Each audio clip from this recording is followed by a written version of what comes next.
Today, we're unveiling a Japanese theory about One Piece that's not widely known in the US. In this video, we'll delve into the shocking hypothesis that the true nature of One Piece is a grave, the story of Joy Boy and the special girl he loved, and how this story unravels many mysteries of the One Piece world.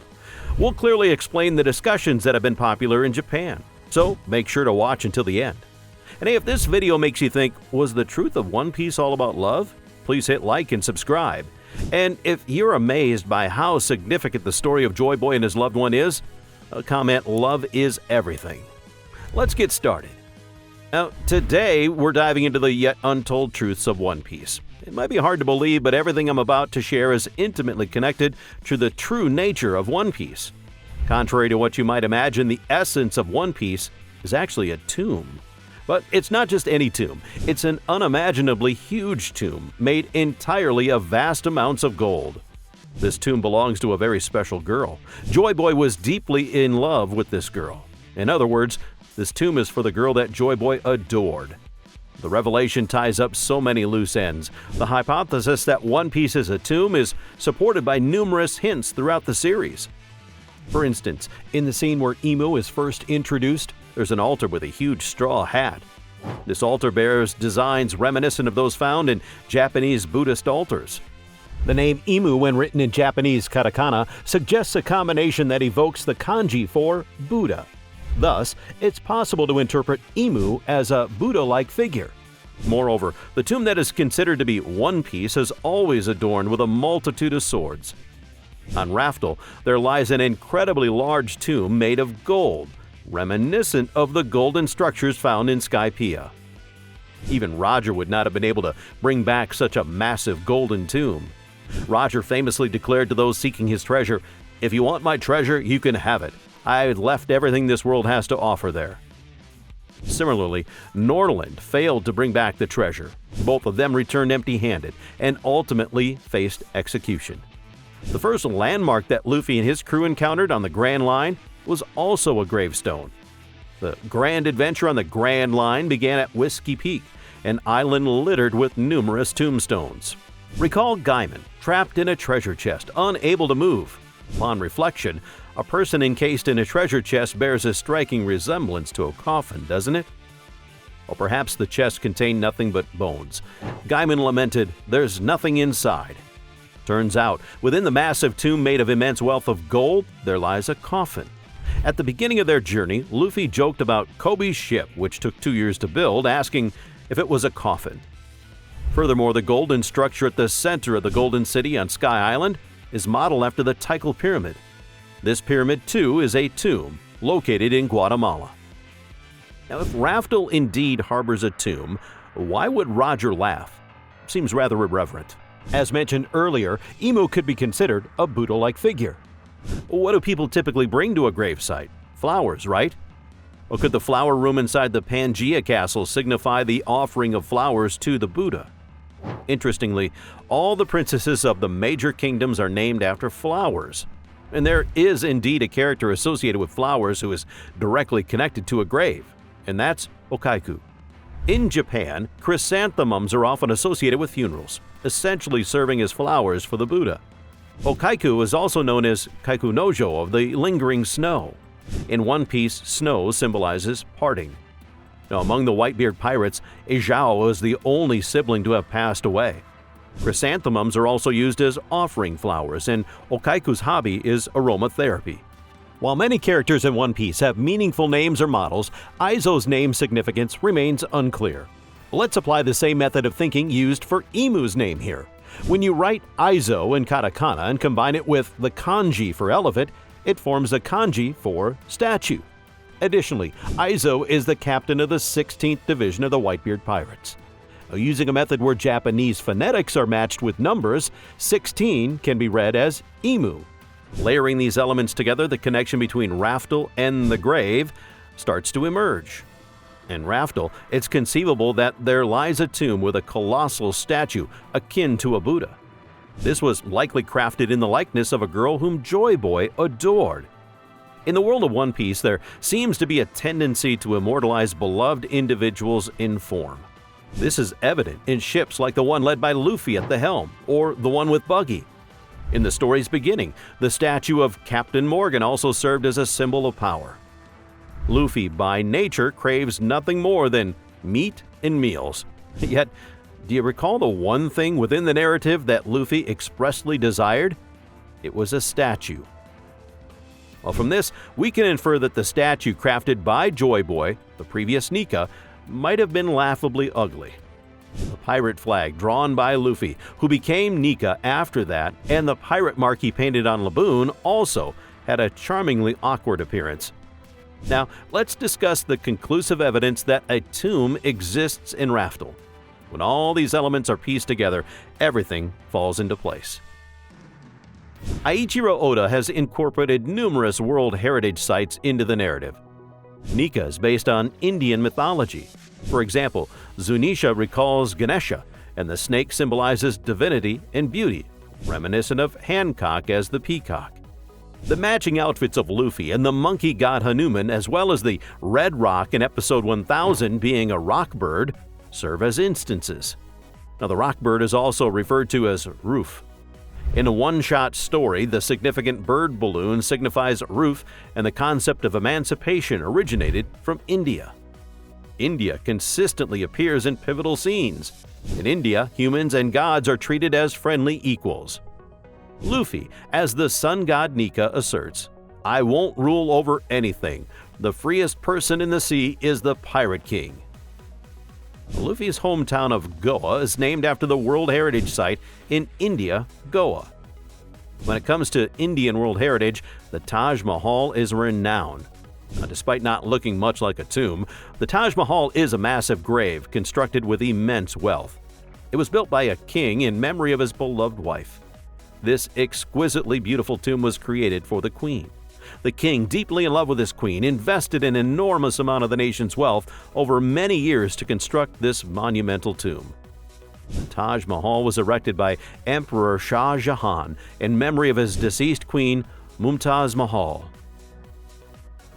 Shah Jahan, the king who resembles Joy Boy, was so devastated by his queen's death that he reportedly turned completely white, including his hair, beard, and even his clothes. Nika is depicted as being entirely white as well. In the world of One Piece, many queens have passed away, leaving their kings in mourning. Vivi's mother is deceased, leaving her father, the king, in sorrow. Similarly, Shirahoshi's mother has died, and her father, the king, grieves her loss. Rebecca's mother has also passed away, with her father, the king, mourning her death.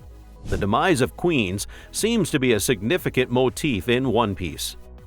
This setting must hold some meaning. All these princesses bear the name of flowers, which are traditionally used as offerings. Moreover, the first poneglyph introduced in the story was located at a queen's tomb. Well, the Taj Mahal is renowned as a World Heritage Site that looks beautiful under the moonlight. The first place visited by Luffy and his crew in the Grand Line marked the starting of their adventure in episode 107, was titled Moonlight and Gravestones. Additionally, the Taj Mahal is famous for its arabesque patterns. Speaking of arabesque, Jinbe's signature move is arabesque brick fist, aligning with the Indian theme. Well, the arabesque pattern is also notably present in the design of the devil fruit, gum fruit, which bears a resemblance to the arabesque motifs. Furthermore, the Nefertari family is considered an anomaly, an oddity by the Five Elders. This connection to India through motifs, names, and themes of loss and tribute intertwines deeply with the narrative of One Piece, suggesting profound cultural and thematic influences that enrich the story's world building and character development. Now, assuming Joy Boy is associated with the D clan, it makes sense that Alabasta features a structure similar to the Taj Mahal. However, this is not precisely the Taj Mahal, but rather a mosque famous in Egypt.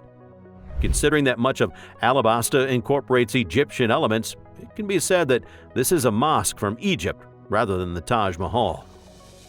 Despite incorporating so much of India and Indian mythology, why has Oda-sensei not yet depicted the Taj Mahal, even with numerous World Heritage sites featured in the story? Furthermore, the Taj Mahal features a massive bridge leading to the Queen's tomb, which took 700 years to build and is still not completed, reminiscent of Tequila Wolf. Now, Buddhism also originated in India, and the only supernova left in the final chapter, this monk, is also associated with India. This implies a monumental tomb modeled after the Taj Mahal might be present in Raftel at the end. Additionally, China and India are connected through the tale of Journey to the West. The monkey in Journey to the West, or monkey, traveled from the east to the west towards India, which is the story of traveling from the eastern sea to India. The sun rises in the east.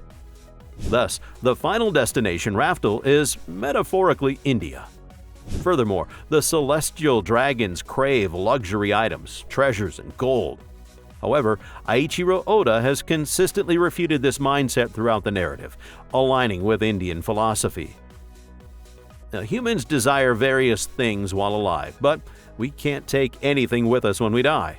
People say they want cars, houses, claiming my money, but ultimately we leave empty-handed. What matters is being happy in the present moment. In One Piece, the song Binks Sake also has lyrics saying, "After all, everyone will just be bones someday." This reflects the Indian perspective on life. And when Luffy became akin to Nika, he first stated, "When we die, we're all just bones." Luffy barely has material desires, with the only exception being a statue. No matter the amount of trivial treasures or gold obtained, it doesn't lead to true riches, and they don't remain after death. Although Raftel may hold vast treasures of gold, they can't be taken back, nor are they of ultimate importance. What's crucial is the love discovered there. It's understandable why Roger, reaching Raftel at his age, suddenly had a child. There might have been no tangible treasures, but he found love. Gaiman couldn't find treasures either, but he found love. It also makes sense why Luffy remains uninterested in women. What Whitebeard desired was a family. The celestial dragons represent the antithesis of true values. With love and family, there's no need for adventure. In essence, the opposite of adventure is family, and all members of the Straw Hat crew have lost their families. Eiichiro Oda conceived the idea of One Piece when he was in middle school, intertwining the concepts of One Piece and One Piece. Typically, one might say Adventure Dawn, but Eiichiro Oda chose Romance Dawn, playing on the double meaning of romance. Monkey's quest to India, or Janju in Journey to the West, was portrayed as a journey to the land of love. Binks' sake can be considered an offering for the dead, implying delivering sake as bringing an offering to the grave, signifying sake as an offering. Kaido's association with koi and Yamato's with salmon highlight Eiichiro Oda's tendency to pair koi and salmon, as seen with the fishman Arlong's crew, suggesting a play on words with koi, or love, and sake, or alcohol. The carp was in charge of organizing get-togethers, and the salmon took care of parties. The carp had a heart-shaped arrow pattern on its chest, while the salmon carried sake. In Japanese, carp is koi, and sake is sake, hinting at love and alcohol, respectively. Now, this play on words reflects Eiichiro Oda's underlying theme. If Binks' sake indeed relates to romance, it suggests a connection to the grave of a beloved woman. Genzo loved Bellamere and offered sake at her grave, raising the question, why was Roger too early? It seems there's no such thing as too early or too late for grave sites, yet the power of Nika was needed. Imagine Roger reaching Laugh-Tale without Nika's full awakening. Shanks' theft of Nika's devil fruit from the world government and their concealment of his name all had their reasons. Shanks even sacrificed his arm to protect the future Nika, linking everything together. Why was Nika needing for visiting the grave? Grave sites can be troublesome in the rain, and Laugh-Tale is perpetually stormy and nocturnal. Remember the Eternal Day Island from the Enies Lobby arc? Thus, an island of perpetual night must also exist. Have you heard of the Midnight Sun or Polar Night?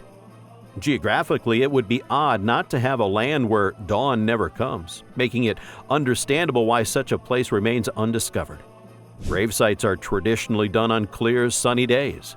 Rain and night make it impossible to visit graves, suggesting that with the sunrise, grave visits become possible. This signifies dawn. In essence, souls can be put to rest with the sunrise. Thriller bark also contained foreshadowing. Foreshadowing at Ennis Lobby, Thriller bark, and the stealing of rain in Alabasta all come full circle. Thus, One Piece is a tale of circling the grand line for a final grave visit. The series embodies Japanese summer icons featuring straw hats, sundresses, and the sun. Another Japanese tradition is Obon, a time to honor the ancestors. On One Piece, death is defined as being forgotten. With a grave, one is remembered. Luffy raised a pirate flag at Hilaluk's grave with the Jolly Roger, originally a symbol for the dead and part of tombstone art, marking the spot. The poneglyphs themselves are undeniably reminiscent of tombstones. Robin, closely associated with the poneglyphs through her Hana Hana no Mi abilities, plays a pivotal role in this connection. Pirates across the seas are in pursuit of these tombstones, the poneglyphs.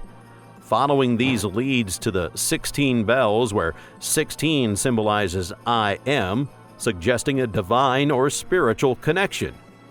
It signifies a vast sorrow interlinked throughout the narrative. Well, that's all for today. Here on this channel, we post popular theories about One Piece from Japan. If you like One Piece, we'd be happy if you could support us by subscribing to our channel and commenting. Thank you for watching until the end, and we'll see you in the next video.